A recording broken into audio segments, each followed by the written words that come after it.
세상에 떠도는 기묘한 괴담들. 첫 번째 이야기. 엄마가 만났던 기묘한 여학생. 이건 우리 어머니께서 실제로 겪으신 일이야. 벌써 거의 25년은 좋게 된 이야기. 우리 큰 누나는 인천에 있는 모 여고를 다녔어. 근데 어느 날 동네에 어떤 정신병자가 누나 학년의 다른 반 학생을 죽이는 사건이 났었대. 누나는 집에 와서 엄마에게 그 이야기를 했고 엄마는 너무 안타깝고 슬펐다고 하더라고. 그리고 잠에 들었는데 엄마가 꿈을 꿨대. 꿈에서 엄마는 누나네 학교로 올라가는 언덕을 걸어 올라가고 계셨는데 누나네 학교 교복을 입은 웬 여학생이 막 울고 있었다는 거야. 엄마는 학생 왜 울어? 어디 아파? 라고 물었지만 학생은 대성통곡을 하면서 울기만 했대. 그러다가 엄마가 잠을 깼는데 뭔가 기분이 찜찜해서 누나한테 꿈 얘기를 하면서 혹시 그 죽은 이렇게 생겼어? 하며 인상착의를 말해주니까 누나가 놀라면서 어떻게 알았어? 라고 했대. 엄마도 놀라긴 했지만 우연이겠거니 하고 마셨는데 그날 이후로 매일 같은 꿈을 꾸셨대. 이게 매일 같은 꿈이 반복되니까 엄마도 너무 힘들고 해서 동네 아줌마에게 이 얘기를 했더니 아줌마가 그럼 자기 다니는 성당 신부님께 한번 말씀드려보자 하셔서 그러기로 했대. 그리곤 신부님께 이야기를 하니까 신부님께서 학생 위해서 기도해 주라고 말씀하셔서 엄마가 그 이후로 한 달 정도를 기도를 하셨대. 그리고 그 한 달 동안 더 이상 그 꿈은 꾸지 않게 됐었대. 그런데 어느 똑같은 장소에서 같은 꿈 비슷한 걸 꾸게 된 거야. 근데 이번엔 그 여학생이 오르막길에서 내려오더래. 깔끔하고 너무나 예쁜 모습으로. 그렇게 학생이랑 엄마가 스쳐 지나갔는데 잠시 뒤에 그 여학생이 저기 아줌마하고 부르더래. 그래서 엄마가 뒤를 돌아왔더니 여학생이 인사를 꾸벅하면서 정말 감사합니다 하고 뒤돌아서 가더래. 그리곤 그 이후에는 더 이상 그 여학생 꿈을 꾸지 않으셨다고 하더라고. 두 번째 이야기. 새벽에 독서실에서 돌아오는 길. 내가 사는 곳이 안산인데 안산은 특히나 좀 사건 사고가 많지. 심지어 우리 아파트 단지 앞에 아파트 단지에서 살인사건 일어나서 방송으로 살인범이 잡히지 않았으니 집 밖으로 나가지 말고 문이랑 창문 잠금 장치 확인하라고 방송까지 했었어. 결국 못 잡았다고 소문이 들리더라고 시발. 울 집이랑 독서실이 걸어서 10분 정도 거리란 말이야. 그리고 우리 집 주변 건물이 약간 띄엄띄엄 있고 그 건물들 사이가 빛이 안 들어와서 양아치들 흡연 장소란 것과 밤에 지나가면 무섭단 단점이 있긴 해도 지나가기 편하단 것 때문에 독서실을 갈 때 올 때 자주 이용한단 말이야. 아마도 2월 말쯤 날씨가 많이 풀린 어느 날인데 그때도 공부하고 밤에 그 길을 지나가는데 이상하게 그날따라 거기 골목에 음식물 쓰레기 봉투들이 입구에 많은 거야. 원래 음식물 쓰레기 봉투를 놓는 곳이니까 싶어도 많아서 편의점 쪽으로 돌아갔는데 다음날에 독서실 가는 길에는 골목이 치워져 있고 밤 되면 다시 음식물 봉투가 있고 이렇게 반복되다가 어느 날 폴리스 라인이 쳐 있고 경찰들이 카메라 들고 사진 찍고 흰옷 입고 뭐하고 있길래 진짜 놀라서 독서실 실장님한테 여쭤보니 음식물 봉투 중에 사람 발이 나와서 환경미화원 분이 신고했다더라. 존나 끔찍해서 그 골목으론 절대 안 가고 그때부터 편의점 쪽으로 돌아서 갔어. 그때부터인지 살이 존나 쪄서 시발. 어쨌든 독서실 실장님이랑 담배 피우면서 그 사건 어떻게 됐냐고 물어봤는데 그 토막 난 사람은 찾은 것 같은데 살인범이 아마 남자친구라고 하는데 아직도 안 잡혔단다. 시발 안산 살기 존나 무서워. 이건 번외인데 내가 고등학교 졸업하고 바로 다음 연도에 어떤 개새끼가 여자의 납치 비스름한 거 하려고 고3 여자 화장실에 숨어 있다가 걸려서 잡혔다고 들었어. 후배한테 자세히는 들었는데 내가 다니던 고등학교가 남녀구역이 나눠져 있었어. 건물이 위에서 보면 삼자 모양인데 맨 위층에서 여자 반쪽에 개새끼가 숨어 있던 거야. 그때가 여자 반이 자습 시간이어서 체육 선생이 반에 없고 교무실에 있다가 정리하려고 반으로 돌아가려는 길에 어떤 수상한 놈이 고3 반 쪽으로 가길래 몰래 뒤쫓아갔대. 그 새끼가 여자 화장실에 들어가길래 몇 분 후에 뒤따라 들어갔다고 해. 대변기 옆 칸으로 몰래 들어가서 위로 봤는데 어떤 새끼가 가방에서 청테이프를 꺼내고 있었다고 해. 체육 선생이 바로 경찰에 신고해버리고 선생들 다 불러서 빗자루 같은 걸로 무장시키고 밖에서 기다렸대. 안 나오다가 경찰 도착해서 여차여차해서 잡았다고 하더라. 그리고 그 선생이 용감한 시민 그런 걸로 상 받았대. 그 선생님 착했는데 그런 용기까지 있어서 대단했어. 세 번째 이야기. 초인종. 무더운 여름날, 여름방학 때 있었던 일입니다. 그때가 11살, 초4 때 이야기니깐 13년 전 이야기네요. 저는 15층짜리 아파트 4층에서 살고 있었습니다. 아직도 기억나는 게 413호였습니다. 그날은 친구가 저희 집에 놀러 오는 날이었습니다. 그때 당시에 휴대폰도 없었고 집 전화도 잘 안 썼었습니다. 친구가 바로 옆 동에 살았거든요. 친구는 엘리베이터를 타고 저희 집에 왔습니다.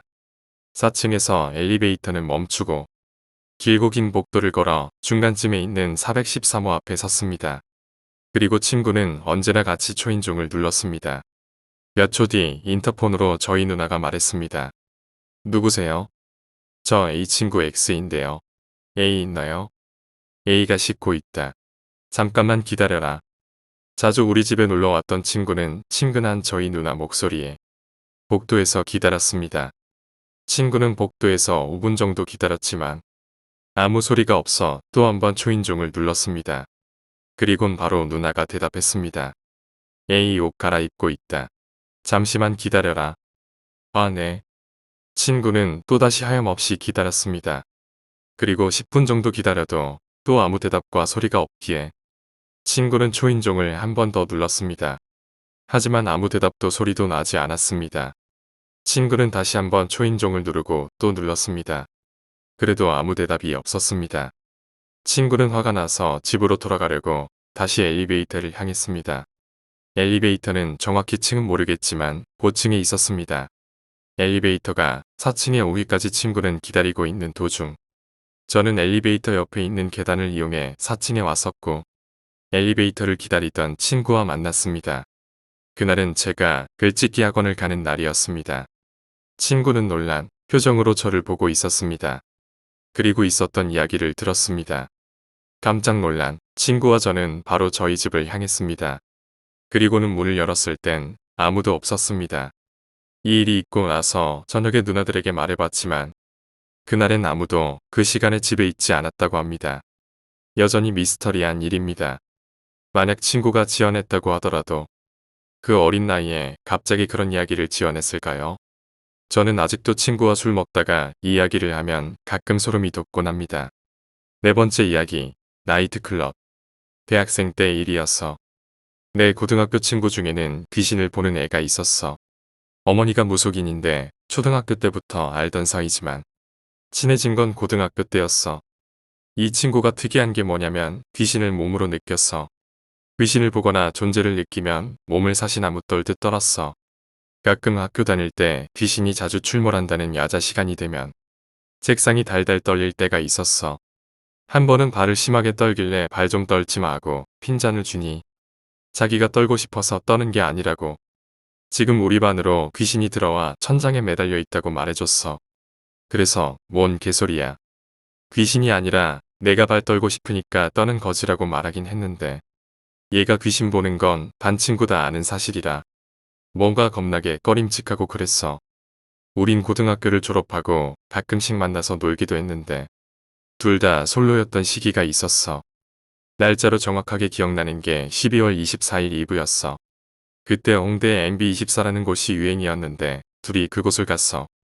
역시나 이브라 그런지 발 디딜 곳 없이 사람으로 가득 찼고 남자 9명 여자 1명의 불균형적 성비로 인해 이러다간 우리가 남자한테 헌팅당하겠다 생각하고 우리가 사는 지역으로 내려오게 됐어.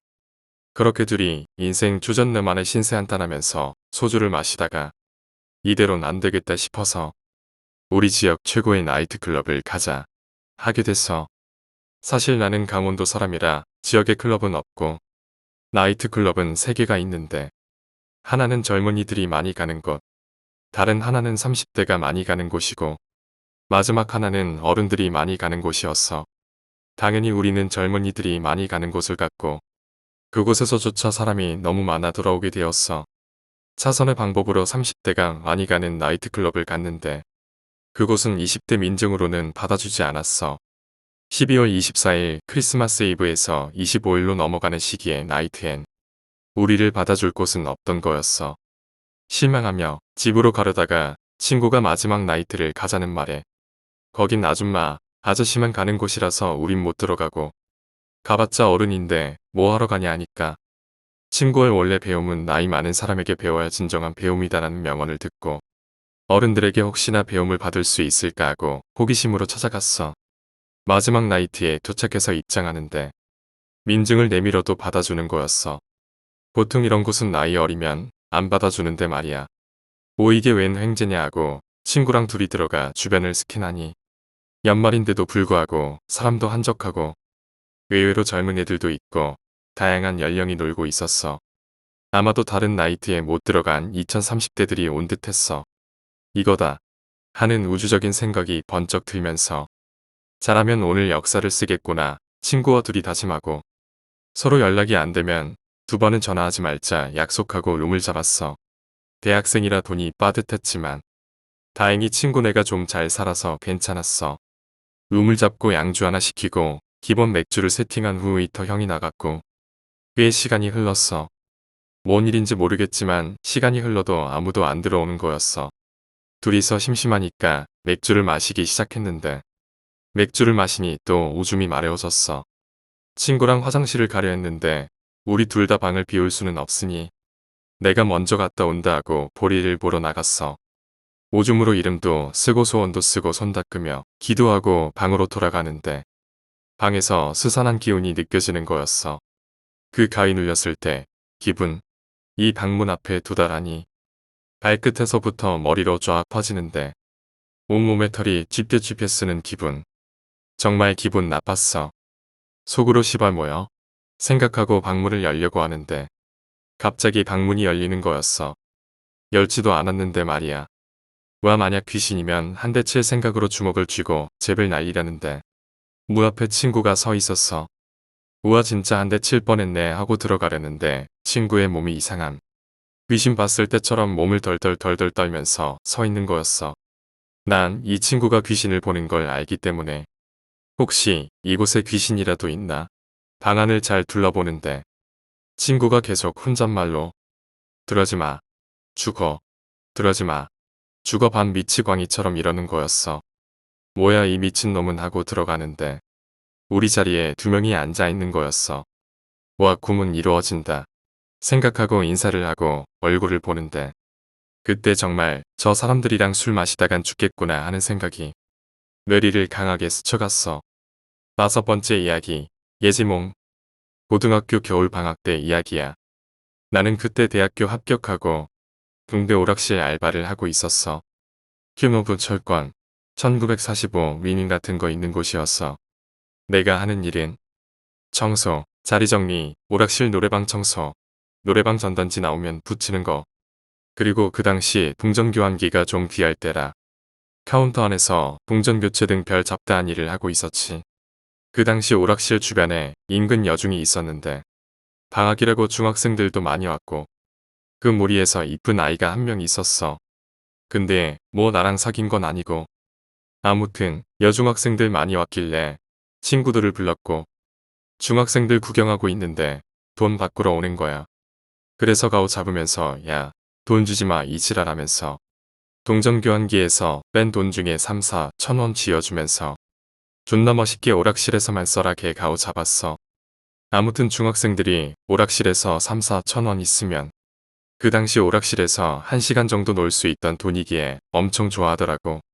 그 이후로 중학생들이랑 친해졌어. 시간이 지나면서 중학생들이랑 친해졌고 오락실 단골 손님이 되어가고 있을 무렵 친구 중 한 명이 오늘 일 끝나고 콜라 한잔하고 가라 한마디에 졸업을 앞둔 중학생 5명이랑 갓 20살 된 우리 친구 4명에서 오락실 카운터에 둘러앉아 당시 PLC라는 저렴한 치킨집 브랜드가 있었거든. 거기서 닭똥집 3마리에 콜라 5병 정도 사서 먹고 있는데 비가 부슬부슬 내리기 시작하는 거였어. 아무튼 분위기도 달아오르겠다. 친구 중 한 놈이 가위 눌렸을 때 푸는 방법을 알려주겠다고 했어. 새끼손가락 보면 2마디가 있는데 밑에 마디를 접고 새끼손가락을 덜덜덜 1초에 4번 떨면 가위가 풀린다는 거였어. 미친 새끼. 아무튼 그러다가 공포 얘기로 흘러갔고 동네 바닷가에서 귀신 본 얘기부터 가위 눌린 얘기, 시골에서 흰 소복을 입은 여자가 날아다닌다는 얘기까지. 아무튼 그런 시시콜콜한 얘기하다가 집에 와서 씻고 누웠는데 친구 놈 전화가 왔어. 야, 내일 오락실 문도 닫는데 PC방 밤새야지. 우리 이제 성인이야. 그 당시 피파 온라인을 존나게 하고 있었는데 집에 컴퓨터가 없어서 동네 1시간 400원짜리 PC방에 가서 새우탕 하나 끓여 먹고 피파를 열심히 하다 보니 벌써 시간이 오후 1시였어. 몸은 갑자기 무거워지고 집으로 터벅터벅 걸어와서 침대에 누워서 잘 준비를 하고 있었어. 그때나 지금이나 남매는 싸우기 마련이지. 누나를 존나 불렀어. 그래서 누나가 오자마자 불 꺼줘라고 말했다가 걔 쳐맞았어. 그래서 문 닫고 가랬는데 문을 살짝 열어두고 갔어. 예민 대왕인 나였지만 그 당시 너무 피곤해서 슬 잠이 들려 하는데 여중학생 중 한 명인 애가 전화가 온 거였어. 오빠, 나 가위 눌렸어. 아가리를 털고 싶었지만 피곤해서. 우리 아기 괜찮아 나지야. 언능자 오빠 이제 잘 거야. 하고 달래주고 잠이 들려는 찰나 친구들이 한 얘기가 떠올랐어. 아기야, 새끼손가락 1초에 4번 털었어? 라고 물어보니까 오빠 그런 거 믿지 마. 초등학생도 아니고. 이딴 소리 나들었어. 아무튼 그럭저럭 통화를 하고 잠이 들었는데 꿈을 꿨어. 천장에서 검은 머리가 긴 여자가 천천히 내 앞으로 다가왔어. 가슴은 탁 눌려서 숨쉬기도 힘들었고 목소리도 안 나오는 상태였어. 시발 이게 가위 눌린 거구나. 점점 다가오는데 공포가 장난이 아니었어. 온몸에 식은땀은 주르륵 흐르고 정신은 다른 데로 팔려 있었어. 아까 누나가 문을 덜 닫았는지 문틈 사이로 엄마랑 누나가 나가는 게 보였어. 그래서 진짜 목청 터져라 외쳤어. 엄마, 누나. 근데 목소리가 안 나왔어.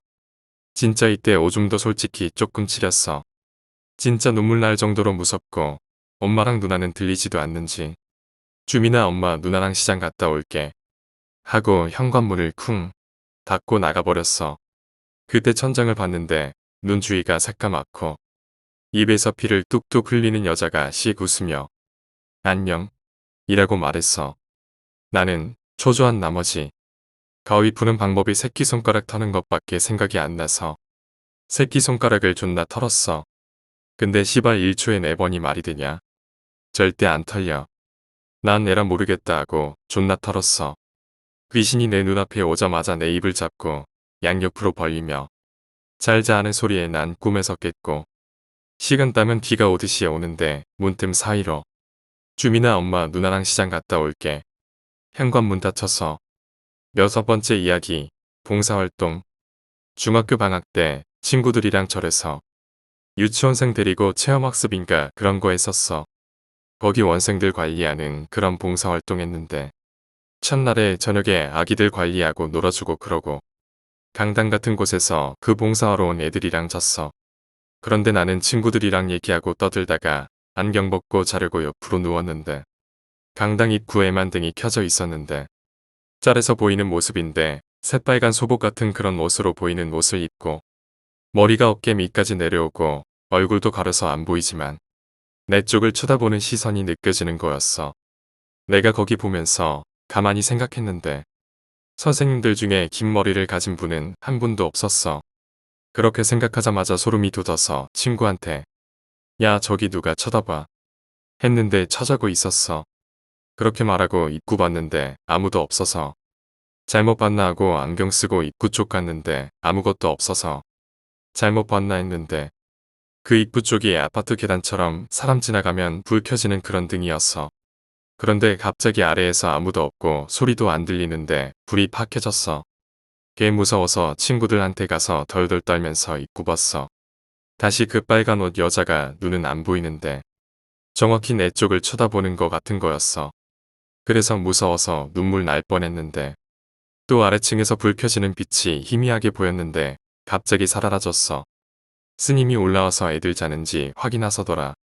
그리고 스님이 가시니까 그 이후로 안 보여서 꿀잠 잤어. 다음 날은 진짜 귀신일지도 몰라서 오히려 확인하기 무서워서 스님한테 물어보지도 못했어. 7번째 이야기. 엄마와 미친년. 지금까지도 아주 가까이 지내는 불알 친구가 있어. 이 친구는 3살 많은 누나가 있고 어머니를 3살쯤에 골수암으로 여의고 정말 힘들게 살아온 친구야. 그 누나도 마찬가지였고 지금은 이 누나가 인터넷에 이름 검색하면 나오는 유명인 됐어. 이 친구의 어머니에 관한 비밀을 내가 20살 때 처음 울 어머니한테 듣게 됐어. 울 어머니가 어릴 적부터 꿈 같은 게 잘 맞고 그런 분이신데 꿈에서 누군가와 싸우거나 귀신이 나와서 괴롭히면 그 귀신을 죽도록 두들겨 패고 칼로 찌르고 결국은 이기고야 마는 분이셔. 내가 2~3살 즈음 그날 꿈에서 웬 미친년이 아주 더러운 옷을 입고 머리는 산발을 하고 우리 집 마당으로 들어오려고 하더래. 어머니는 꿈속에서 귀신이다 하는 생각이 들었대. 그래서 지게 작대기로 두들겨 패서 쓰러뜨린 뒤에 머리채를 잡아서 질질 끌고 바깥으로 나가서 아랫집 대청마루 밑에 우여넣고 발로 차고 지게 작대기로 못 나오게 때려주고 그랬대. 그러다 꿈을 깼는데 그 꿈 꾸시고 1달도 안 돼서 그 친구 어머니가 골수암이 발병된 거야. 그리고 3개월 정도 됐을 때 돌아가셨어. 그 대청마루가 있는 아랫집이 불알 친구네 집이었던 거지. 만약 우리 어머니가 그 미친년하고 싸워서 졌다면 집에 들어오는 걸 방치했다거나 쫓아내지 못했다면 혹시나 하는 마음에 우리 어머니는 평생 혼자만 알고 계시다가 20살 때 처음 나한테 그 얘기를 해주셨어. 나 또한 어머니한테 그 얘기 들은 지 아주 오래됐지만 그 친구한테는 차마 말을 못하겠어. 나중에 환갑 지나서 이 얘기를 할 수 있을까?